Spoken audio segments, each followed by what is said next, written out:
Coronavirus. Yeah, another video on it.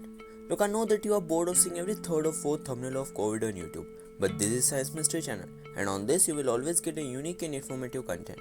And this time on Science Mystery, we are going to talk about a dangerous possibility about COVID that I just read on some blogs on the internet, and I thought I should make a video on it. So let me explain you clearly. As you all know, in December 2019, first case of coronavirus was detected.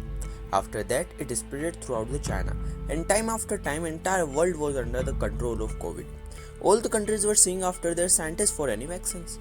And on August 11, the first coronavirus vaccine was approved by Russia. And month by month, many countries approved their own vaccine and just going to start their vaccination process. Situation was looking under control. But on December 14, 2020, something unexpected happened. The United Kingdom reported a new variant of SARS-CoV-2 named as B117 or variant of concern 2020-12-01. It was found when scientists took some samples from southern England for studies. After some studies, it was found that over a time, coronavirus births a new variant through mutation, and it already affected approximately 1100 patients in England till December 13. It became a new problem for scientists, as somehow we're just trying to pick ourselves against COVID and a new type of variant is trying to attack on us from other side. So will the vaccine that we just made can fight the new variant? How much time a virus takes to replicate? And even if we somehow fight the recent variant B117, what's the chances that coronavirus won't mutate again? In other words, what if corona kept changing its variant? We are going to find out all the answers in this video. You just stick with us.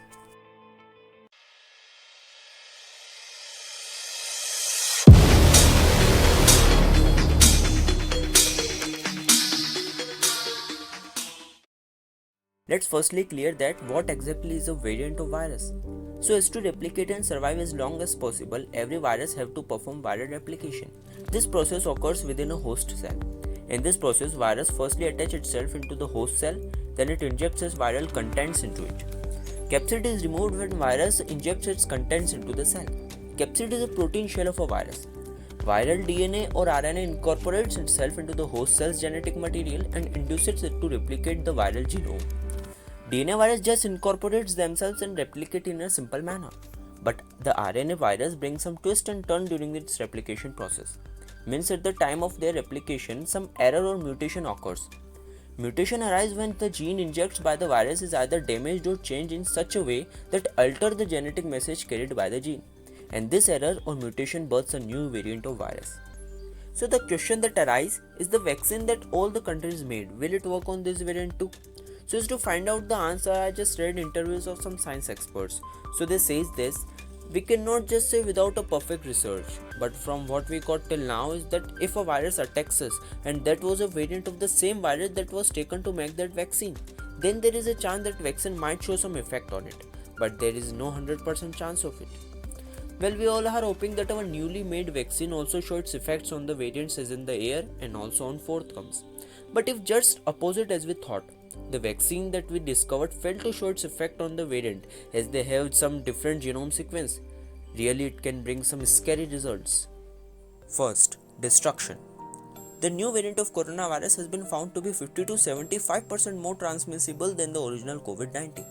Then if we do a simple math, that this new variant is capable of doing the same destruction just 5 to 6 months before that original COVID took 1 year to do.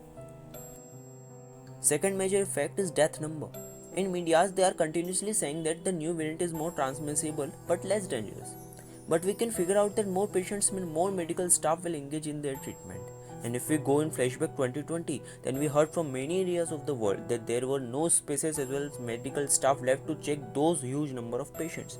Then if a larger number of patients will get infected, then it is very difficult situation for the caretakers to manage that massive number of patients. And if patients will not taken care of, it will lead to death. Third point is employment. It is one of the major effects to discuss.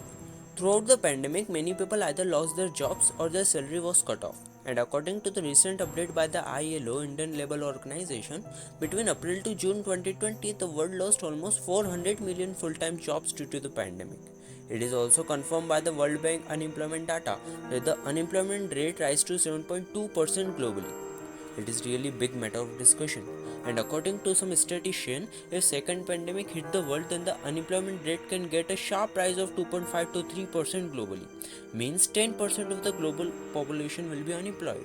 It will not just decrease the economic growth but also increase the crime rates. As if every person will see towards the government for jobs, then it will be nearly impossible to help that massive number of people. Then the people will consider themselves helpless. And in this constant situation, the person can go towards wrong or unlawful paths. Fourth point is logistic sectors. Look, in any country if the situation like pandemic occurs, then the responsibility of giving shoulder to the country is on mainly two sectors. First, medical sector, and second is logistic or economic sector. The people stuck in their homes will see towards economic sector taking hope in their eyes. This sector have the duty to look after the local people that their all basic needs being met. Food services, some basic home items, cleaning the streets, emergency transport, electricity management, and manufacturing department all are the working of the logistics sector.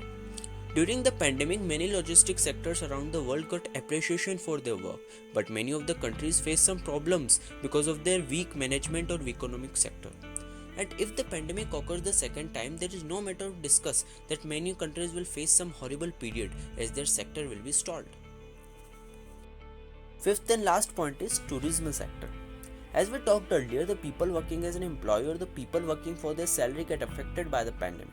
But what about the business owners or those people who are selling their items on the street or near any tourist attraction? Why we did not talk about their loss? Even in their case, they just can't work from home.